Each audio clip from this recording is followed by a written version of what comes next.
தைப்பூசத்தன்று நாம் எப்படி வழிபடணும், எப்படி விரதம் இருந்து நாம் முருகப்பெருமானை பூஜிக்கணும் அப்படின்றத இப்போ நம்ம பார்க்கலாங்க. தைப்பூசம் வியாழக்கிழமை அன்றைக்கி வரனால நீங்கள் புதன்கிழமை முதல் நாளே வீட்டெல்லாம் நல்லா சுத்தப்படுத்தி உங்கள் பூஜை அறையும் சுத்தப்படுத்தி சுவாமி படங்களெல்லாம் நல்ல க்ளீனாக நீங்கள் தொடச்சி மஞ்சள் குங்குமம் வைக்கணும். அதுலேயும் முருகப்பெருமான் படம் இருந்துச்சுன்னா நீங்கள் நல்ல சந்தன குங்குமம் பொட்டு இடலாம்.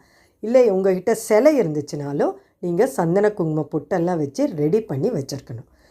மறுநாள் அதாவது தைப்பூசத்தன்று காலையிலே பிரம்ம முகூர்த்த நேரத்திலே நீங்கள் எழுந்திரிச்சு முருகப்பெருமானுக்கு அபிஷேகம் செய்யணும். நீங்கள் சிலை வச்சுருந்தீங்கன்னா அபிஷேகம் செய்யலாம்.